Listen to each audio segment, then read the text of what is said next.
All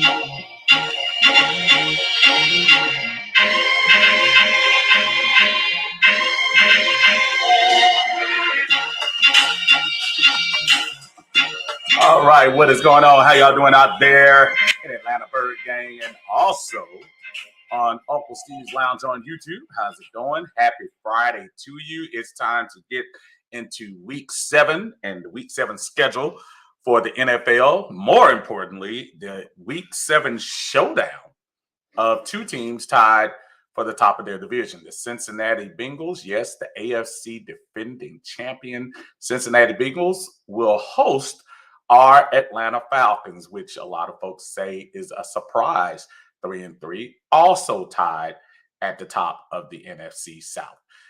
A lot of different matchups in this game. I know there are many that want to automatically go to how Cincinnati's defense is going to hold up against our run game. Transversely, how our secondary, a beat up secondary, is going to do against those trio of receivers, including a familiar face in Hayden Hurst with the Cincinnati Bengals. Joe Burrow seems to be getting his stride back just a little bit after a little bit of a slow start. Looks like he's ready to rip it and grip it and see what he can do in this particular game. And I'm pretty sure they're looking forward to getting some home cooking here for a change, because I think they've been on the road. If I'm not mistaken, I think they played 4 on the road, and I could be wrong. I'm going to double check on that particular fact. But they are at home, and it's going to be interesting to see how this ends up working out. So, let's get right into it with the NFL picks, because we're a little bit on the shorthanded. First, to say hey to everybody coming in. Brother Chadwick, what is going on, brother? Happy week 7 to you, sir. Hope everything is going well for you. Happy to see you on Uncle Steve's Lounge there. I see Facebook user up here say, what's up, Uncle Steve? We put the league on notice this week. I hope so. I hope this is the week. I think we kind of did that last week. But too many times I heard during the week, oh, San Francisco is hurt.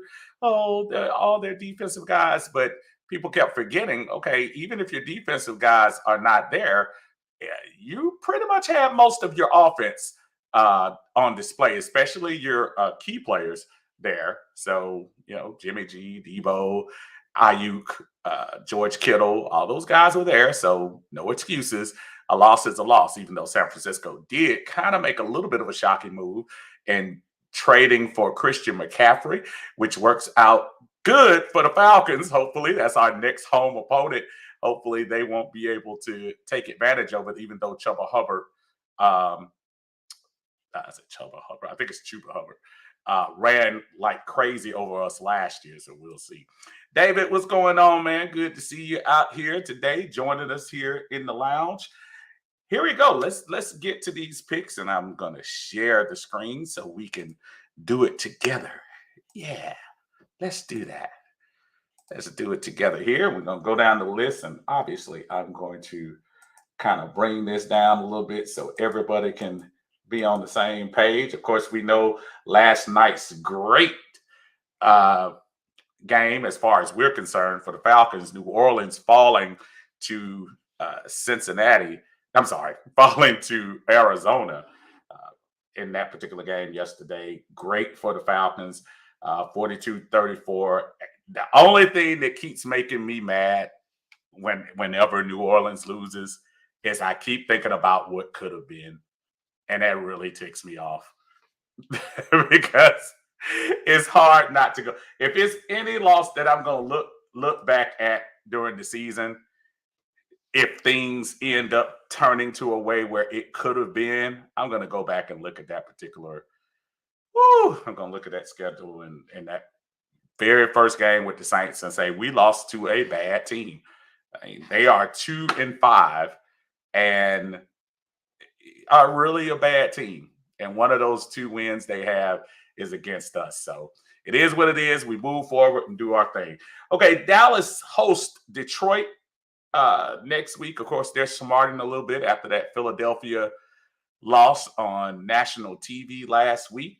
I think Dallas rebounds in a big way this week. Detroit, after a promising start, riding that momentum of the Hard Knocks stuff going this summer. I'm not sure if Detroit is a true contender this year or next year or not. Dan Campbell to me is kind of a clown. And I think he might be somebody that might be able to motivate folks. I don't look at him as an X and O's guy, but I'm just not feeling Detroit this year. Dallas should roll in that game. I'm going to take Dallas. Tennessee Titans host the all of a sudden resurgent Indianapolis Colts. Now that kind of turned their season around after a couple of wins in a row. Our old buddy Matthew Ryan threw for a lot of yards last year, jumped into 7th place all time in yards. We've heard all of that before. But they're going to Tennessee, and I think Tennessee is trying to make sure that they don't have any slip-ups here coming up in the next couple of weeks. This is a game that they have to have. It's a home game. I look for Tennessee to squeak this one out, probably by 3 points, Tennessee over Indianapolis. Green Bay travels to Washington, and man, oh man, what is going on with our buddy Aaron Rodgers? The struggle is on, man. They have not looked good in the last couple of games, and with Aaron Rodgers, man, he's an all-timer, so you got to give him his due. Don't know what the struggle is, but this is probably the team that you can get good with. So I say Green Bay goes into Washington, especially since Wentz just went in to get surgery. Looks like we'll have a Tyler Heineke sighting in Washington. I don't think it matters who's in Washington this week. I think Green Bay has a get-back game against Washington, and they roll. Speaking of older quarterbacks that kind of trying to find their way, the Tampa Bay Buccaneers, again, the struggles of the offense of Tampa Bay, a team that don't need to remind you, we had on the ropes a couple of weeks ago, if not for a couple of calls there. They traveled to Carolina, I don't feel sorry for them at all, because all teams go through some kind of struggle personnel-wise. But, last week's loss, the on-field incident with Robbie Anderson, they traded him to the Cardinals. Then we heard late last night, Christian McCaffrey is packing up and going to San Francisco. So this truly guts this team out. And with Baker Mayfield still on the mend, PJ Walker makes another start. I just don't see how Carolina can hold up any other week. As a matter of fact, if they had McCaffrey or maybe Baker Mayfield was in there, not saying he's the end-all, be-all, but he's probably better than PJ Walker. I think they might put up a fight, but I think Carolina is probably right now in the Bryce Young sweepstakes. So look at Carolina to lose this game to Tampa Bay. Very big. In a game that you wouldn't have thought was a bigger game, New York Giants traveled to Jacksonville, and Jacksonville has played well this year. I know they lost the last couple of games here.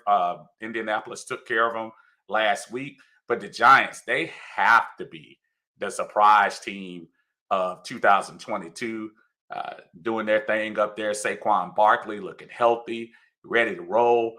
I like New York in that particular game, going to Jacksonville.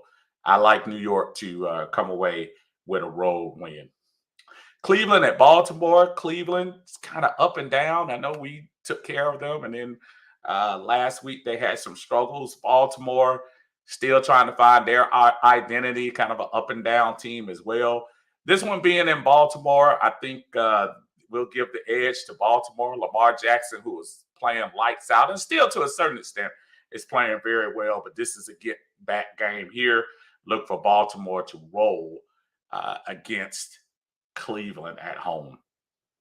Another surprising game, Denver hosting the New York Jets. New York Jets, the 4-2 New York Jets. So, old boy, Coach Salah said, keep your receipts. Well, the Jets are 4-2. They're traveling to Denver, and Denver, woo-wee, that offense.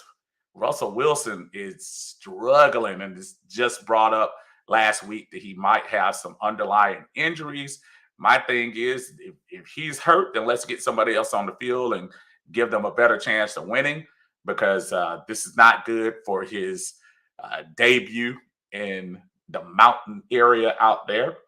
I still think, even with New York coming in hot, 4-2, I think Denver finds a way to neutralize the Jets coming west. Russell Wilson will he have a big game? I don't know, but I think Denver will do just enough to squeak by the Jets. Houston travels to Las Vegas. Houston, probably along with Carolina, still in that race for that number one pick this year, going into 2023. Vegas smarting from a couple of weeks ago. They had a bye last week. They're rested up. They're at home. Houston travels there. I look at this one to be a game where Derek Carr does his thing. I think you're going to get a Raiders win against Houston. The Chargers are at home. They play the Seattle Seahawks. It's another surprising team. Geno Smith revitalizing his career in Seattle. They travel to the Chargers, who have been a little underwhelming last couple of weeks, but they have managed to a 3-3 record. This is a huge game for both teams here, because the Chargers can't afford to back up anymore with Kansas City looking like they could be a game or two from running away with the division.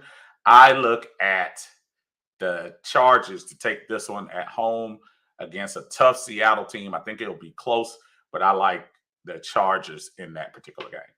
San Francisco hosting Kansas City. Of course, San Francisco just made the move for Christian McCaffrey. Will he play? I don't know. It's kind of late in the week. I don't know whether they just have some basic stuff for him to do or run, but very good move for San Francisco to improve that offense. Probably saw a little bit of what happened last week against us here, where they couldn't get that running game going. This is a guy that not only can get it going in the run game, but he also can split out and catch you about 50, 60 passes split out. Kansas City comes in. Kansas City playing some good offensive ball. Only little blemish on the record right now is that Buffalo lost a couple of weeks ago.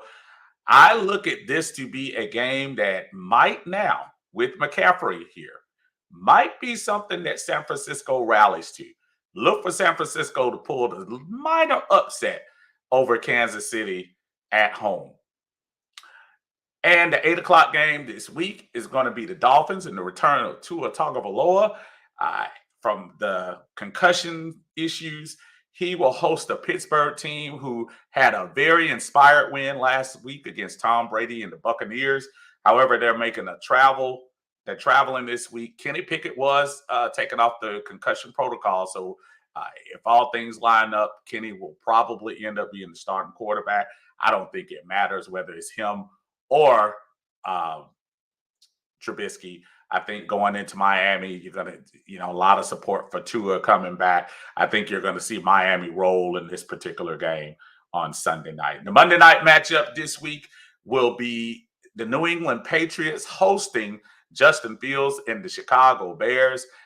Chicago Bears, very underwhelming this year. Justin Fields, it is just, I don't know what the struggle is. It's really big time, man. I don't get it. I thought he would be turning a curve by now, but you know what? A lot of the guys haven't. You look at Trevor, Trey is hurt, so you can't really blame Trey Lance. Zach Wilson, though, he looks like he's been playing well the last 2 weeks. Matt Brown is hurt, but judging by the way our boy Bailey Zapp is throwing the ball, he might find it a hard time getting back on the field. And of course, Justin Fields. It's been a struggle for the class of 2021, I'd say. Justin Fields, this is not the team to get good on. New England's defense is one of the top defenses in the NFL. I look for New England to roll this week. Teams with a bye this week include the Buffalo Bills, Los Angeles Rams, Minnesota Vikings, and the undefeated Philadelphia Eagles. So that's the picks session for the week. Now let's go to the game. that we're going to be talking about, which is the Atlanta Falcons against the Cincinnati Bengals. Of course, the Atlanta Falcons with a very good showing at home, 28 points, only 2 touchdowns surrendered to a San Francisco team who had everyone ready on offense. So again, no excuses for San Francisco. They only put up 14 points. Cincinnati coming into the game, they're 3-3. They're looking to break the tie with Baltimore at the top of the AFC North. Cincinnati comes in looking pretty good. You know, Joe Burrow is still going to sling it. They did have a little bit of a late note on the injuries with Jamar Chase and a hip injury. Didn't sound like he was going to miss the game, but it did sound like it's a possibility that he could be a little hampered, which is good. But they also have T. Higgins and Tyler Boyd out there catching the ball, in addition to Joe Mixon running the ball out there. Winston, how you doing, my friend? Good to see you back in the mix here in Uncle Steve's Lounge on YouTube. Again, y'all make sure you guys like the videos, subscribe to the channel, tell everybody we'll be here every week. My buddy False Start Falcon, what's going on, brother? Say we can take them. Talking about the Cincinnati Bengals.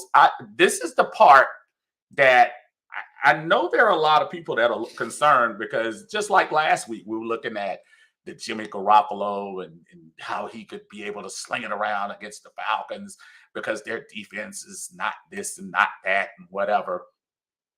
I tell you what, more than anything else, I think this is a game that Cincinnati may want to be careful of, because their run defense is not very good. And the thing we do the best is run the ball. Now, that being said, I'm sure the Falcons will try to mix it up a little bit, just kind of like they did last week in the first half. First half, they kind of mixed it up a little and continued to plan 2 runs to every 3 plays.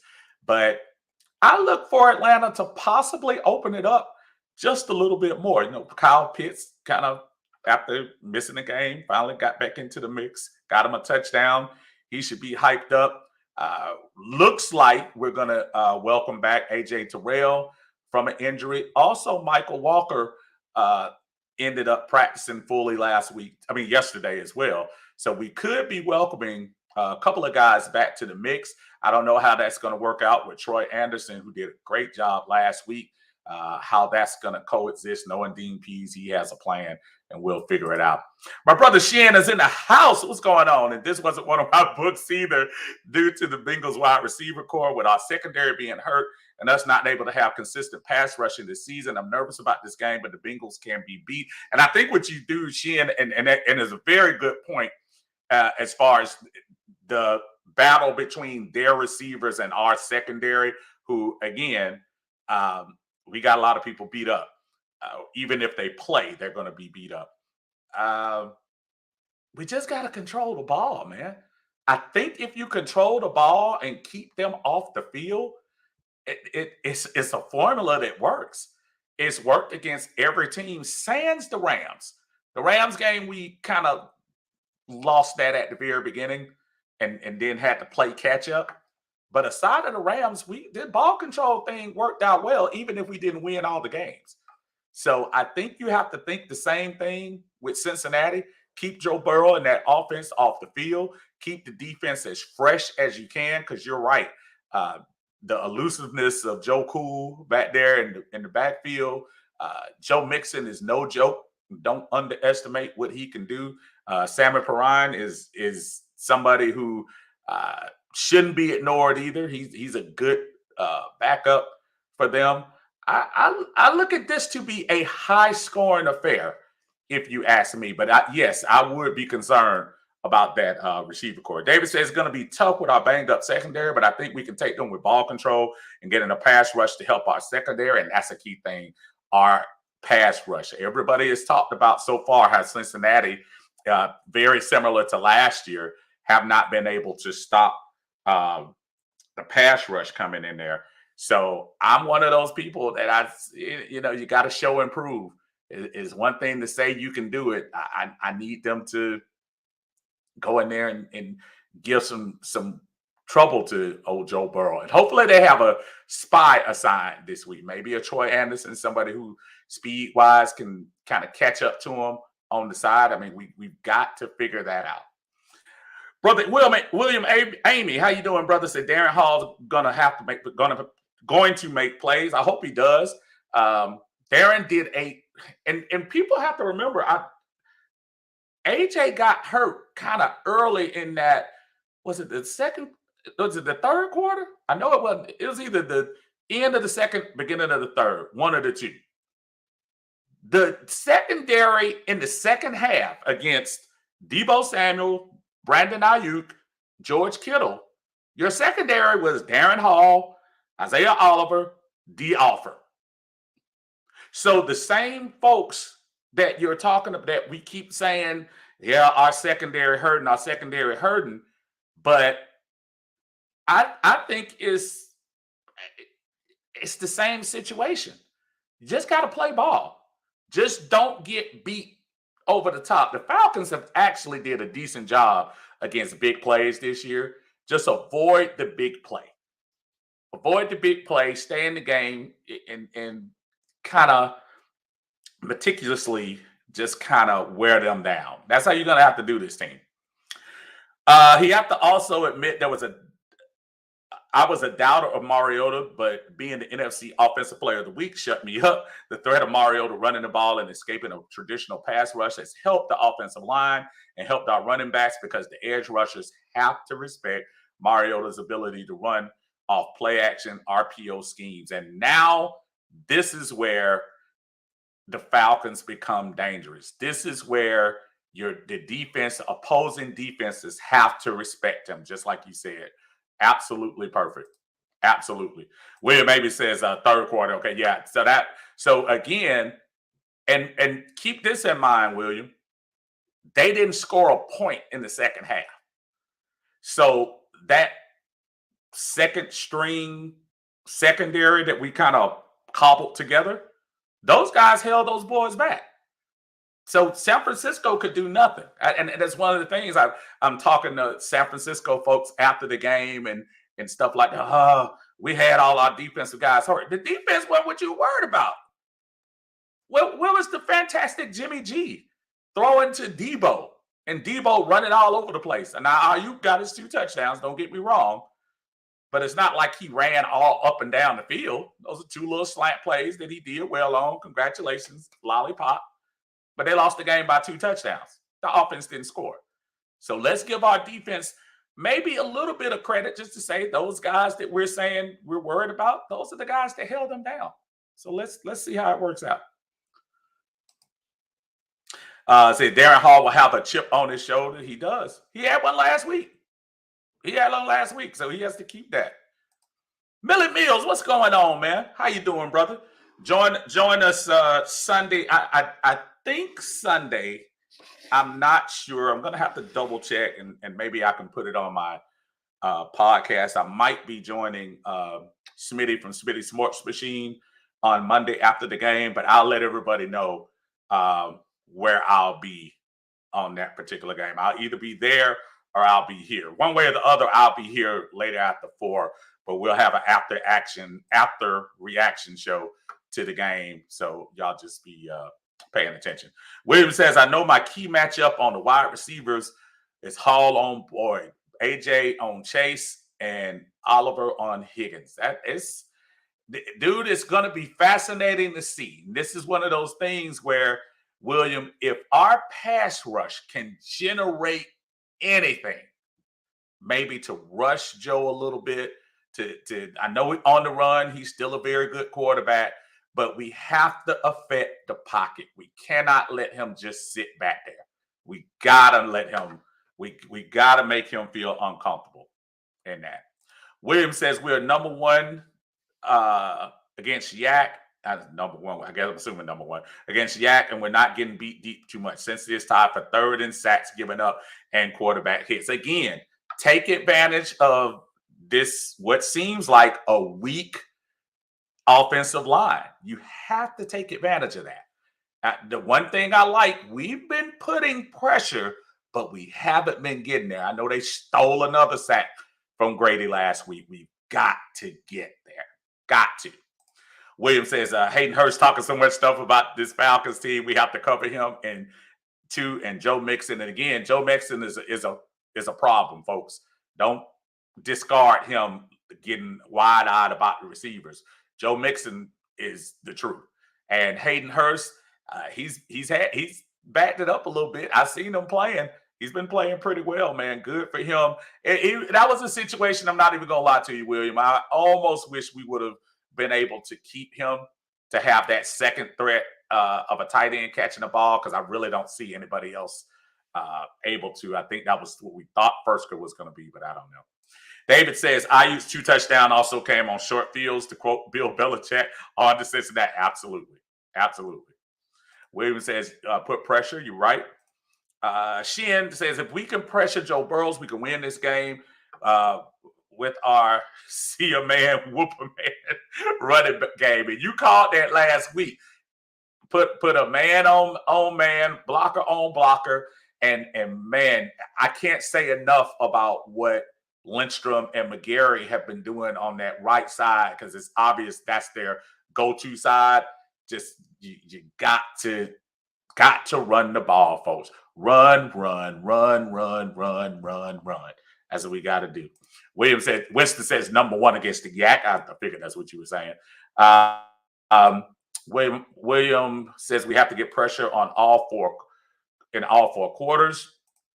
Millie Mills says, I say we just go in there and run all over them and eat the clock. Give them the Tom Brady treatment. They can't score from the sidelines. Astute point, because as we saw last week with San Francisco, we had one of those drives, the one that we scored in the fourth quarter, ate up a lot of clock. That demoralizes a team, man. And remember, we're playing at their house this time. So I'm sure those folks are going to be fired up and all of that. So let's just make sure that we continue to run, put pressure on Joe. Last comment I'm going to go through before I break out. AK-47 had a strip sack last week. They took back. I hope he gets home this week. AK is another one that's getting through there and doing his thing, man. I hate that they're doing that to us, taking those strips away. I mean, taking the sacks and all that. So, look, plain and simple, I think this is going to be a higher scoring game. We put up 28 last week, so it's not like we can't score that.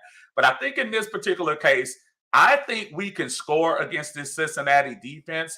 I think we're going to also give up a few points. But at the end of the day, I think we'll take the lead. Cincinnati will press and push at the end, but I don't think they're going to quite make it up. Look for the Falcons to squeak this one out. I think we're going to take this one 31-30, high-scoring affair. Again, Bengals behind, trying to catch up at the end. That's the way I see it, and I think that's how it's going to turn out. All right, until the Sunday, where you'll see me on Sunday after the game, I'm going to say, look for me around 4:15. I'll probably be in Smitty's Sports Machine with him after the game, and then later on, look for me around 6 o'clock on Uncle Steve's Lounge, rapping to you about hopefully a very good win. Until then, folks, y'all take care. Have a great, it's very nice Fridays until the sun goes down. But y'all have a great Friday, have a great Saturday, and we'll catch you all here on Sunday. Go Falcons. Let's take this to the Bengals and do what we do. All right, take care.